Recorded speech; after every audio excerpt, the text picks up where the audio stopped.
우리가 인터넷을 쓸 때마다 사실은 보이지 않는 곳에서 정말 엄청난 일들이 벌어지고 있거든요. 오늘은 바로 그 마법 같은 이야기, 여러분의 앱이 온라인 세상과 어떻게 대화하는지에 대한 비밀을 한번 파헤쳐 보려고 합니다. 그 핵심 원리 제가 아주 쉽고 명쾌하게 설명해 드릴게요.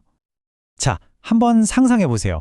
지금 컴퓨터로 한쪽에서는 유튜브를 보고 있고 다른 한쪽에서는 게임을 다운로드하고 있는데 갑자기 이메일 알림도 띵 하고 울리잖아요. 아니, 컴퓨터 한 대가 어떻게 이 모든 인터넷 작업을 그것도 전혀 헷갈리지 않고 완벽하게 해내는 걸까요? 신기하지 않으세요? 바로 이 아주 평범해 보이는 질문 속에 오늘 우리가 파헤쳐볼 정말 놀라운 기술이 숨어 있습니다. 이 복잡한 문제의 첫 번째 실마리는요, 바로 인터넷 세계의 교통정리 담당관이라고 할 수 있는 존재입니다. 여러분이 쓰는 모든 앱에서 오고 가는 데이터가 서로 뒤죽박죽 엉키지 않도록 아주 깔끔하게 길을 안내하고 정리해주는 특별한 시스템이 있다는 거죠. 네, 바로 응용계층이라는 곳인데요. 이름이 좀 어렵게 들리죠? 근데 걱정 마세요. 사실 개념은 정말 간단합니다. 우리가 매일 쓰는 크롬이나 카톡, 온라인 게임 같은 프로그램들이 인터넷이라는 거대한 정보고속도로로 들어서는 일종의 톨게이트나 나들목 같은 역할을 하는 거예요. 모든 온라인 소통은 바로 이 지점에서부터 시작되는 겁니다. 이 응용계층의 역할을 아주 기가 막히게 설명하는 비유가 있는데요. 바로 디지털 우편물 분류소입니다. 생각해보세요. 여러분 컴퓨터에 도착한 수많은 데이터 꾸러미들이 있잖아요. 그걸 하나하나 열어보고 이건 유튜브 영상이니까 크롬 브라우저로 보내고 이건 이메일이니까 아웃룩으로 보내고 이건 게임 데이터니까 게임 프로그램으로 이렇게 정확하게 분류해서 배달해주는 거죠. 정말 똑똑하지 않나요? 바로 이 덕분에 우리가 멀티태스킹을 할 수 있는 겁니다. 자, 그런데 데이터를 올바른 앱에 착착 배달해주는 것만으로는 아직 부족해요. 왜냐하면 앱하고 서버가 서로 알아들을 수 있는 공통의 언어로 대화를 나눠야 하거든요. 이제 그 언어, 바로 프로토콜의 세계로 한번 들어가 보겠습니다. 혹시 이런 생각 해보신 적 있으세요? 어차피 똑같이 인터넷에 연결된 서버인데 왜 웹브라우저로 메일 서버에 바로 접속해서 메일을 확인할 수는 없는 걸까요? 좀 이상하잖아요. 그 이유는요, 간단합니다. 각 서버가 하는 일과 사용하는 언어가 완전히 다르기 때문이에요. 자, 이 표를 한번 보세요. 차이가 그냥 한눈에 딱 들어오죠? 웹서버는 주로 웹페이지 내용을 보여주거나 이미지 같은 파일을 다운로드하는 일을 해요. 그런데 메일 서버는 어때요?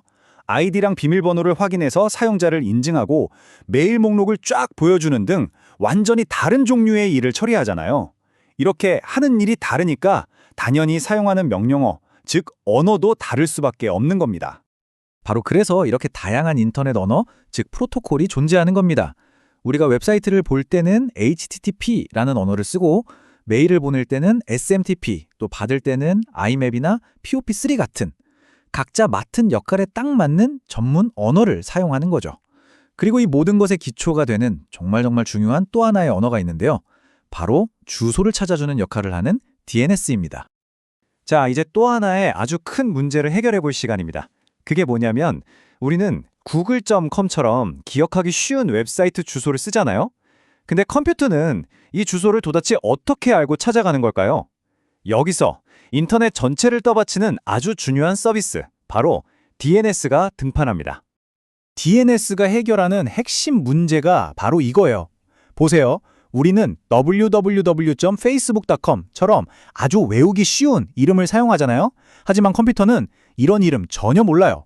오직 211.47.68.18 같은 복잡한 숫자 주소, 이걸 우리가 IP 주소라고 부르는데 이걸로만 서로를 알아보거든요. 그러니까 우리 인간과 컴퓨터 사이에 이 어마어마한 간극을 메워줄 똑똑한 번역가가 꼭 필요한 거죠. 그리고 그 똑똑한 번역가의 이름이 바로 DNS, 도메인 네임 시스템입니다. 근데 이게 하나의 컴퓨터나 건물에 있는 게 아니고요. 전 세계에 마치 거미줄처럼 쫙 흩어져 있는 어마어마하게 큰 정보망이에요. 우리가 주소창에 이름을 딱 치는 순간 이 거대한 시스템이 눈 깜짝할 사이에 컴퓨터가 알아들을 수 있는 IP 주소로 딱 하고 바꿔주는 겁니다. 이걸 가장 쉽게 비유하자면요. DNS는 그냥 인터넷 전체의 거대한 전화번호다. 이렇게 생각하시면 돼요. 우리가 스마트폰에서 친구 이름 찾아서 전화 걸잖아요. 그거랑 똑같아요. DNS는 우리가 아는 웹사이트 이름을 컴퓨터가 실제로 사용하는 진짜 번호, 즉 IP 주소로 바꿔주는 역할을 하는 거죠. 네, 이 전화번호부 비유 하나만 딱 기억하셔도 오늘 DNS의 핵심은 다 가져가시는 겁니다. 자, 그럼 이 똑똑한 전화번호부 대체 실제로 어떻게 작동하는 걸까요? 궁금하시죠? 우리가 주소창에 웹 주소를 딱 입력하는 바로 그 순간부터 어떤 놀라운 여정이 시작되는지 지금부터 단계별로 한번 같이 따라가 보겠습니다. 아마 이번 설명의 하이라이트가 될 거예요. 그리고 그 여정의 가장 꼭대기에는 바로 이 숫자가 있습니다. 13. 이게 무슨 뜻이냐면요. 전 세계의 그 거대한 인터넷 주소 시스템 전체가 믿기지 않으시겠지만 단 13개의 루트 서버 그룹에 의해서 지탱되고 있다는 겁니다. 정말 놀랍지 않나요? 모든 주소 찾기의 대장정은 바로 이 13개의 서버에서부터 시작되는 거예요. 자, 이 여정 한번 같이 떠나볼까요? 시작합니다. 1단계, 제 PC가 먼저 우리 집 인터넷 회사, 그러니까 KT나 SKT 같은 곳에 로컬 DNS 서버에 물어봅니다. 혹시 이 주소 알아요? 2단계, 로컬 서버가 모르면 바로 인터넷의 최고 어르신 격인 루트 서버에게 달려가서 힌트를 넣죠. 3단계, 그럼 루트 서버는 닷컴 주소를 담당하는 서버를 알려줘요. 4단계, 닷컴 서버는 다시 우리가 찾는 그 특정 도메인의 최종 책임 서버를 정확하게 콕 집어주고요. 마지막 5단계, 그 최종 서버에서 진짜 IP 주소를 딱 받아서 제 PC로 슝 하고 돌아오는 겁니다. 이 모든 과정이요? 진짜 말 그대로 눈 깜짝할 사이에 벌어지는 일입니다. 자, 이제 퍼즐 조각들을 다 맞췄으니 그림을 한번 넓게 볼까요? 방금 우리가 살펴본 응용 계층의 교통 정리 기능, 그리고 DNS의 주소 찾기 기능, 이 두 개의 거대한 시스템이 어떻게 완벽하게 협력해서 우리가 매일같이 경험하는 이 매끄러운 인터넷 세상을 만들어내는지 한번 정리해 보겠습니다. 핵심은 바로 이거예요. 이 모든 과정이 정말 완벽한 팀워크로 그야말로 순식간에 착착 진행된다는 거죠. 우리가 주소창에 이름을 딱 입력하면 DNS가 번개같이 IP 주소라는 번호를 찾아줘요. 그럼 우리 브라우저는 HTTP라는 언어를 사용해서 그 번호에 있는 서버와 대화를 시작하는 겁니다. 어때요? 이제 좀 정리가 되시죠?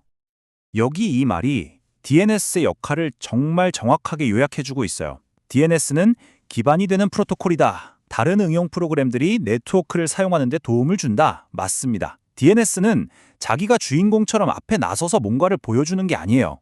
그보다는 웹서핑이나 이메일, 게임 같은 거의 모든 인터넷 활동들이 문제없이 잘 돌아가도록 뒤에서 묵묵히 돕는 그런 보이지 않는 조력자이자 가장 근본적인 시스템인 셈이죠. 결론은 이겁니다.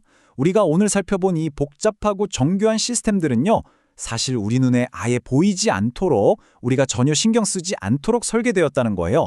이 보이지 않는 자동화 시스템이 배경에서 정말 쉴 새 없이 움직여주고 있기 때문에 전 세계 수십억 명의 사용자들이 아무런 불편함 없이 인터넷을 이렇게나 쉽고 편리하게 사용할 수 있는 겁니다. 자, 마지막으로 여러분께 이런 질문을 하나 던지면서 마무리할까 합니다. 앞으로는 스마트폰이나 컴퓨터뿐만 아니라 냉장고, 자동차, 시계, 정말 수십 수백억 개의 새로운 기기들이 인터넷에 연결되는 3월 인터넷 시대가 오잖아요. 과연 지금의 이 거대한 전화번호 시스템이 그 많은 주소들을 다 감당할 수 있을까요? 미래 인터넷을 위해서 이 보이지 않는 기반은 앞으로 또 어떻게 발전하고 진화해야 할까요? 이 질문에 대한 답을 한번 고민해 보시면서 오늘 이야기는 여기서 마치겠습니다.